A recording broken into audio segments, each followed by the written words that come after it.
نحمده ونصلي على رسوله الكريم وعلى آله وأصحابه وأتباعه أجمعين برحمتك يا أرحم الراحمين. أما بعد، أعوذ بالله من الشيطان الرجيم. بسم الله الرحمن الرحيم. سمعنا وأطعنا غفرانك ربنا وإليك المصير. صدق اللہ العظیم. دوستو، بزرگوں اور عزیزوں،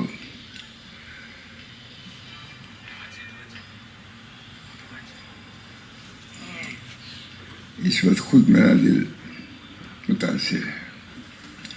اس بنا پر بیان کرنا مشکل ہے، وہ بھی کہا کہ 10 منٹ کے اندر. اس وجہ سے مختصراً عرض ہے. ہمارے لڑکے ایک مولوی سید احمد ندوی ہیں، ماشاء اللہ دارالعلوم دیوبند سے فارغ ہے اور ندوے سے بھی فارغ ہے، جامعہ اسلامیہ سے بھی فارغ ہے. حضرت مولانا علی میاں صاحب کے خاص منظور نظر ہیں. وہ مجھ سے کہہ رہے تھے جب ہم نے عربوں میں یہ بات کہی کہ ہمارے والد صاحب کہتے ہیں کہ چھوٹے چھوٹے بچے جو مفرح القلوب ہیں، تو عربوں کو بہت تعجب ہوا کہ ارے تمہارے ابا یہی بات کہتے ہیں. میں یہ لڑکے جو ہیں سامنے کھیلتے ہیں، دل سے بہل جاتا ہے. تو ترجمہ وہ تو انہوں نے یہ کہا یہ سب مفرح القلوب ہے. اگر یہ منظر دیکھتے تو کہتے یہ محیر القلوب نہیں بلکہ اور کچھ ہے، مفرح القلوب ہے. محیر القلوب نہیں اللہ تعالیٰ نے، بلکہ مجدد العلوم کہتے. اللہ تعالیٰ نے بندوں کے اندر کیسی صلاحیت رکھی ہے. اس صلاحیت کو ابھارنے کی ضرورت ہی ہے. ماشاء اللہ ہم ہی میں سے ایسے لوگ پیدا ہوئے کہ ان چیزوں کو اجاگر کر رہے ہیں. یہ اللہ کا فضل و احسان ہے. اس بنا پر ہم کو بھی عبرت اور نصیحت حاصل کرنا چاہیے کہ اللہ تعالیٰ نے کیسے کیسے جذبات، کیسی کیسی صلاحیتیں اللہ نے پیدا کی ہیں انسان کے اندر. میں نے شاید اس وقت بیان کیا تھا، لیکن پھر میں کر دیتا ہوں. حضرت وہاں شاہ محمد احمد صاحب رحمۃ اللہ علیہ، سردی کا موسم تھا، جول پور میں تھے، بہت سردی تھی. کچھ لوگ کوئلہ لے آئے، اس کو دیکھا، کوئلہ کالا، رنگ بھی کالا، اس میں کوئی خاصیت کوئی صلاحیت نہیں معلوم ہوتی، مگر جب اس کو دیکھایا چنگاری ڈال کے تو وہی شعلہ بن گیا. کوئلہ تھا لیکن اس کا رنگ بھی بدل گیا، اس کی تاثیر بھی بدل گئی. تو حضرت مولانا شاہ صلی اللہ علیہ وسلم فرمائے کہ یہ انسان جو دیکھ رہے ہو اس کے اندر اللہ نے بہت صلاحیتیں رکھی ہیں. جب اس کوئلے کے اندر یہ صلاحیت ہے کہ انگارہ بن گیا، اس سے لوگ منتفع ہونے لگے، اس کی گرمی سے اپنے کو گرمانے لگے، تو اللہ تعالیٰ نے انسان جو اشرف المخلوقات ہے، کیا اس کے اندر یہ صلاحیت نہیں ہے؟ ہر شخص کے اندر صلاحیت ہے کہ اللہ تعالیٰ کی معرفت حاصل کرے. جب انسان کو ما خلقت الجن والانس الا لیعبدون، ہم نے جن اور انس کو نہیں پیدا کیا مگر تاکہ معرفت حاصل کرے. تو یوں ہی اللہ نے فرمایا نہیں، ہر شخص کے اندر صلاحیت ہے، وہی جانتا ہے. اگر اس کو کام میں لایا جائے، اس کو چھیڑا جائے، اس کے اندر حرکت دی جائے، تو وہی قلب جو جامد ہے اور کچھ بھی اس کے اندر معلوم نہیں ہوتا، اللہ اس کے اندر صلاحیت پیدا کر سکتا ہے. خود اللہ تعالیٰ نے ارشاد فرمایا سورہ یاسین کے آخر میں، کیا ہے تم نہیں دیکھتے کہ سبز ٹہنی میں ہم آگ پیدا کر دیتے ہیں؟ آگے نہیں پہنچے، سبز ٹہنیوں میں آگ. اسی طرح ہمارے قلوب چاہے کتنی جامد معلوم ہو مگر اللہ تعالیٰ نے اس میں صلاحیت رکھی ہے. اگر اس صلاحیت کو سامنے لائیں گے، اس سے کام لیں گے، تو اللہ تعالیٰ اس کے اندر بڑے بڑے کمالات جو مستحب ظاہر فرما دیں گے. اسی طریقے سے میرے دوستو اللہ کی محبت اور نسبت ہے. کہا جاتا ہے کہ اللہ کی نسبت پیدا کرو، اللہ سے محبت پیدا کرو. ہمارے حضرات نقش بندیہ کے یہاں بہت خاص ہے، یہ وظیفہ ہی ہے. الہی مقصود من توئی و رضائے تو، محبت و معرفت خود. اللہ آپ ہمارے مقصود، آپ کی رضا مقصود، آپ کا خود، اس وجہ سے محبت و معرفت پیدا ہوتی ہے. دعا کرتے ہیں. حضرت شاہ عبد الرحیم صاحب جو حضرت شاہ ولی اللہ صاحب کے والد تھے، کہتے جو کچھ ملا اس دعا سے مجھے ملا. معلوم ہے کہ ہر آدمی کے اندر صلاحیت ہے، اللہ تعالیٰ نے اس صلاحیت کو رکھا ہے اور چاہتے ہیں اس صلاحیت کو تم زندہ کرو، اس سے کام لو. معلوم ہے، شاید معلوم ہی ہوا، حضرت شاہ محمد اللہ الہ آبادی جب گنگو تشریف لے گئے، قصہ ہے اس کا. کچھ ہی دن کے بعد ان کو خلوت خانے سے نکالا اور ان کو اجازت و خلافت دے دی. جو پاس والے تھے زیادہ دنوں سے، انہوں نے کہا کہ ابھی چند دن آئے ہوئے اور ان کو خلافت دے دیا. فرمایا شیخ ابو سعید نے فرمایا کہ یہ محب اللہ اپنے تیل بتی درست کر کے آیا تھا، صرف توجہ کی ضرورت تھی. صلاحیت تھی تب تو انہوں نے تیل بتی درست کیا. یہ کہا کہ وہاں چھوٹ نہیں سکتا کہ حضرت ہمارے اندر صلاحیت نہیں تھی. اللہ فرمائے گا ہم صلاحیت، ہاں صلاحیت کی دو قسم ہے. ایک صلاحیت ممکنہ ہے، ایک صلاحیت بالقوا سب کے اندر ہے، لیکن اس صلاحیت کو ماننے کے لیے اللہ تعالیٰ نے کوشش، جہد اور دعا، ان سب چیزوں کو رکھا ہے. ہر آدمی کے اندر صلاحیت ہے، وہ اللہ سے نسبت پیدا کرے، محبت پیدا کرے اور اپنا جو وظائف بندگی اس کو ادا کر سکے. اللہ تعالیٰ ہم سب لوگوں کو اس کی توفیق عطا فرمائے. میں نے آیت جو پڑھی ہے ابھی، سمعنا وأطعنا غفرانک ربنا وإلیک المصیر، اس آیت کا شارح نزول، پھر اس کے بعد اس کا علاج اللہ تعالیٰ نے اس رکوع میں بیان فرمایا ہے. جب یہ آیت نازل ہوئی، وَلِلَّهِ مَا فِي السَّمَاوَاتِ وَمَا فِي الْأَرْضِ وَإِن تُبْدُوا مَا فِي أَنفُسِكُمْ أَوْ تُخْفُوهُ يُحَاسِبْكُم بِهِ اللَّهُ. جب یہ آیت نازل ہوئی، صحابہ بے تاب ہو گئے، پریشان ہو گئے. بعد میں رہا ہے کہ 1 سال تک پریشان رہے، بعض روایتوں میں 6 مہینے پریشان رہے. بہت پریشان تو ہوئے، کیونکہ اس میں یہ ہے کہ جو کچھ تمہارے دل میں آتا ہے اس کا اللہ حساب لے گا. اب کون ہے جو نہ ڈرے؟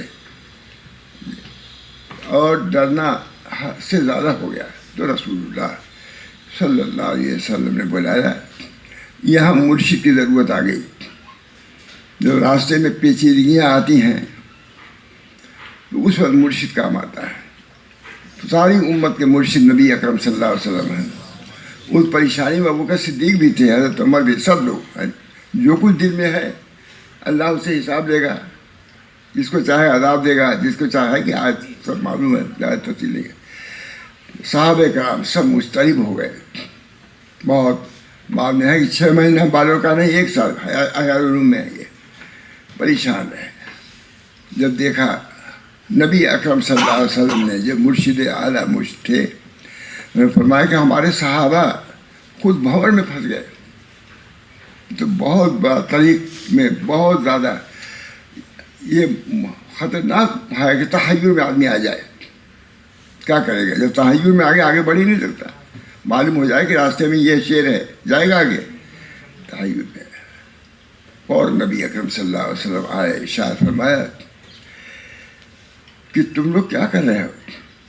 کیا تم لوگ یہ کہنا چاہتے ہو سمعنا و اطعنا؟ ڈانٹا، یہاں ڈانٹ کی ضرورت پڑ گئی پورے صحابہ کو. کیا تم لوگ یہ کہنا چاہتے ہو سمعنا و اطعنا؟ یہ پہلی امت کے لوگوں نے کہا ہے، سنا ہم نے نافرمانی کی، کیوں نہیں کہتے سمعنا و اطعنا؟ کہا نہیں جا رہا تھا، لیکن کہا لوگوں نے. جب کہا انہوں نے سمعنا و اطعنا غفرانک ربنا وإلیک المصیر، بس وہیں سے قبض دور ہو گیا. اللہ یہی چاہتا تھا، اللہ یہی چاہتا تھا کہ جو ہم نے کہا ہے اس کی تعمیل کریں، اس کی تصدیق کریں. اس پر مر مٹیں، سمجھ میں آوے یا نہ سمجھ آوے۔ بعض پہ ایسے حالات بھی پیش آتے ہیں کہ آدمی سمجھ نہیں پاتا کہ کیا کرنا ہے۔ چنانچہ ہمارے ماں تھانوی رحمۃ اللہ علیہ حکیم الامت جب حضرت حاجی صاحب سے بیعت ہوئے مکہ معظمہ میں، فرمایا دیکھو اشرف علی، درمیان میں کوئی ایسی بات پیش آئے، دیکھیے اب سمجھ میں آتا ہے مجھ کو اس وقت سمجھ آئے، جب کوئی پیش آئے ایسے حالات تو مجھ کو اطلاع کرنا، اس بھون سے میں نکال دوں گا۔ ماں تھانوی جہاں سے آئی وہ چیز آئی، ایسا ہوا کہ حضرت تھانوی خودکشی کریں گے، کنویں میں گر جائیں گے، ایسے حالات پیش آئے۔ حضرت حاجی صاحب کو مطلع کیا، نکال دیا اس سے۔ تو یہ سنت ہے صحابہ کرام کی، کوئی چیز اپنے طور سے بیان میں نہیں آئی ہے، سب وہاں ہو چکی ہے، اس کے بعد امت میں آئی وہ چیز۔ تمام صحابہ اسی حال میں تھے، زبردست ان کے لیے امتحان تھا، اور یہ کہلانا چاہتے تھے اللہ سمینا و اطعنا کہو، نہیں کہا، اللہ توفیق دے دینا کہہ دیتے، لیکن نبی کو واسطہ بنا ہے اس میں، تاکہ نبی کی شان بھی اعلیٰ ہو جائے۔ جس طریقے سے اللہ ہے، اللہ کے بندے ہیں، نبی کیا ہے، برزخ ہے بین الخالق والمخلوق، اور وہ سلسلہ اب بھی چلا رہا ہے۔ نبی اکرم صلی اللہ علیہ وسلم نے فرمایا کیوں نہیں کہتے سمینا و اطعنا؟ بالکل وہی حال ہوا ہے۔ حضور اکرم صلی اللہ علیہ وسلم عمرہ کے لیے تشریف لے جا رہے تھے، روک دیا، مشکل ہو گیا۔ کہا اپنی بیویوں سے جا کے حضور اکرم صلی اللہ علیہ وسلم کیا حال ہوگا اس امت کا جو اپنے نبی کے خلاف کر رہا ہے معصیت۔ سلمہ نے کہا یا رسول اللہ، کس جذبے سے وہ لوگ آئے تھے عمرہ کرنے کے لیے، جب روک دیا گیا تو یہ اضطراری چیز ہے، آپ جائیے خود احرام کھولیے، تب صحابہ سمجھ لیں گے کہ اب یہی حتمی حکم خدا کی طرف ہے، خود کھول دیں گے۔ بیوی ہو تو ایسی ہو، ایسی تعلیم دو بیوی کو، لڑکیوں کا، ہاں عارفہ بناؤ، عارف باللہ۔ سلمہ حضرت عائشہ تھی، ویسے سلمہ کہا یا رسول اللہ، آپ کو معلوم ہے کہ کس جذبے سے یہ لوگ عمرہ کے لیے آئے تھے، روک دیا تو اضطراری چیز، طبعی چیز ہے، آپ خود احرام جا کے پہلے کھولیے، جب صحابہ یہ سمجھ لیں گے کہ اللہ کی طرف سے یہ حکم حتمی ہے، چھوڑ دیں گے صحابہ۔ سمینا و اطعنا، کیوں نہیں کہتے سمینا و اطعنا؟ ہمارے حضرت بہت فرماتے تھے کہ یہ بنیاد ہے سمینا و اطعنا، ہر شخص کے لیے سمینا۔ جب خدا کے کوئی مصیبتیں آ رہی ہیں، پریشانیاں آ رہی ہیں، بدزن اللہ سے نہ ہو، کوئی مسئلہ ہے، اس وقت تم کو یہی کہنا، یہی علاج ہے قیامت تک کے لیے، سمینا و اطعنا۔ فرماتے تھے سمینا پہلے، اس کے بعد اطعنا، بہت فرماتے تھے، سنو گے تب تم عمل کرو گے۔ سمینا و اطعنا غفرانک ربنا والیک المصیر۔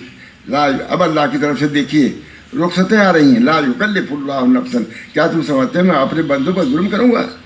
یہ تو امتحان تمہارا تھا، اب نکل گئے۔ اب سنو، لا یکلف اللہ نفسا الا وسعها لها ما کسبت وعلیہا ما اکتسبت ربنا لا تؤاخذنا ان نسینا واخطانا ربنا ولا تحمل علینا اصرا کما حملته علی الذین من قبلنا ربنا ولا تحملنا ما لا طاقة لنا به واعف عنا واغفر لنا وارحمنا انت مولانا فانصرنا علی القوم الکافرین۔ فانصرنا علی القوم، دنیا پریشان ہے، نسخہ موجود ہے، سمینا واطعنا غفرانک ربنا لہا ما کسبت وعلیہا ما اکتسبت۔ اس میں بھی امید ہے، لہا اس نفس کے لیے وہ ہے جو وہ نفع کرے، جو کچھ کرے گا تھوڑا بہت، لہا ما کسبت، یہ مجرد کا سگا ہے، کسبت کیا مجرد ہے، قلت ہے لفظ، لہا ما کسبت، جو بھی یہ گناہ کریں گے تھوڑا بہت، یا جو بھی طاعت کریں گے، لہا ما کسبت، جو انہوں نے طاعت کیا تھوڑی سی بھی، اس کو اجر ثواب ملے گا، لہا ما کسبت وعلیہا ما اکتسبت۔ یہ نصب پر جب زیادہ گناہ کریں گے تب پکڑ ہوگی، وہاں کسبت ہے، وہاں اکتسبت ہے، دونوں جاتے معنی ہے۔ اس میں بھی اللہ کا فضل ہے، لہا ما کسبت، تھوڑا سا بھی کریں گے اللہ اس کو اجر ثواب دے گا، وعلیہا، علیہ لہا اور علیہ فرق ہے کہ نہیں، وعلیہا ما اکتسبت، جو اکتساب کرے گا، دونوں جگہ جاتی ہے، جو یہ زیادہ گناہ کریں گے تب اللہ پکڑ کرے گا۔ دوستو بزرگوں، اب بھی یہی طریق چل رہا ہے، قیامت تک چلے گا، سورہ بقرہ کی اخیر آیت ہے. اس کو ہم کو اپنا مقتدا اور پیشوا بنانا ہے. دو ہی چیز ہیں، دو ہی چیز چھوڑ کے جا رہا ہوں، کتاب اللہ و سنتی. یہ کتاب اللہ ہے. پورے سلوک کے مدارج یہ قرآن میں ایک ایک آیت بھی اللہ نے بیان فرمایا ہے. ہمارے حضرت مولانا شاہ فضل الرحمان صاحب کے یہاں کوئی کہتا تھا حضرت تصوف کتاب ہے. کہا تو تصوف کتاب، قرآن سے بڑھ کے تصوف اور کتاب ہوگی. چنانچہ میں پڑھا تھا سرمدی، نغمہ سرمدی سنا کے ہمیں مست بے خود بنا دیا کس نے. ہمارے دونوں شیخ نقشبندی اور چشتی دونوں قرآن سے تعلق رہتے تھے. آتا ہے کہ جب آئیں گی حوران جنت میرے پاس آئیں گی تو میں کہوں گا کہ بھی قرآن پڑھو تو رہو نہ جاؤ یہاں سے. فرماتے تھے کہ سجدہ جب میں کرتا ہوں تو ایسا معلوم تھا خدا نے مجھ کو پیار کر لیا ہے. میرے دوستوں بزرگوں، یہ سب چیزیں بھی ہیں کرنے کی ہیں. ایسے کوئی مبالغہ ایسا نہیں ہے کہ کوئی اس چیز معاف ہو. کوئی سب کے لیے ظاہری کمالات جو ہو سکتے ہیں ہم کو آپ کو اسی زندگی میں کرنا ہے.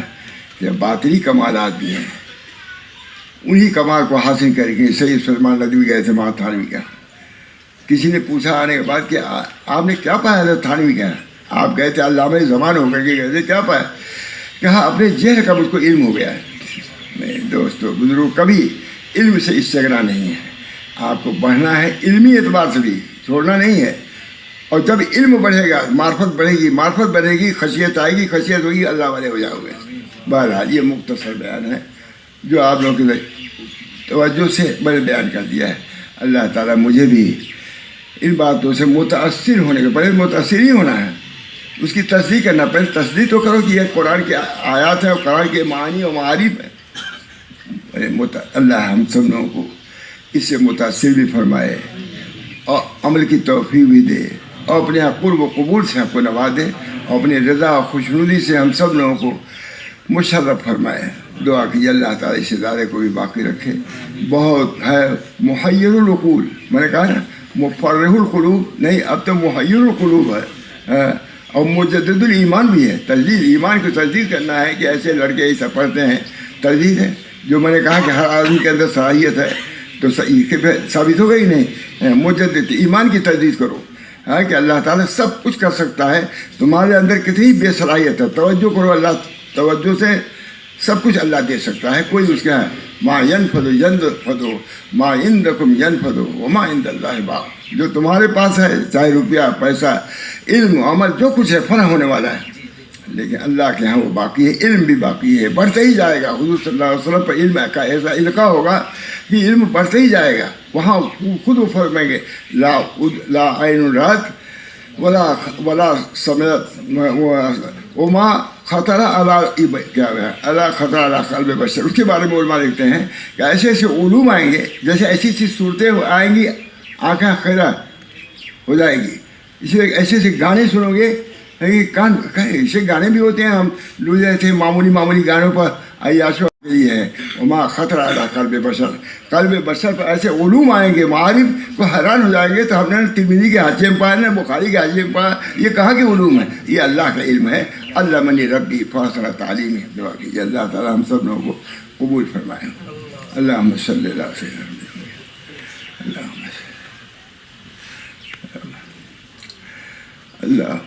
اللہم بارک لنا فی اسماعنا و ابصارنا و قلوبنا و ازواجنا و ذریاتنا و تب علینا انک انت التواب الرحیم. اللہم افتح اقفال قلوبنا بذکرک و اتمم علینا نعمتک و اسبغ علینا من فضلک وجعلنا من عبادک الصالحین. ربنا تقبل منا انک انت السمیع العلیم برحمتک یا ارحم الراحمین. یا اللہ اس ادارے کو مزید ترقی عطا فرما اور ہم تمام لوگوں کو اس کے قدر کرنے کی توفیق بنا فرما. تمام جو بے چشم کی لڑکیاں ہیں، بے زبان کی بچیاں ہیں، اللہ سب کے اندر مزید صلاحیت عطا فرمائے کہ آپ کی کارکردگی سارے عالم پر آیا ہو جائے اور سب کی توجہ کو ادھر مبذول فرمائیے. ربنا تقبل منا انک انت السمیع العلیم برحمتک یا ارحم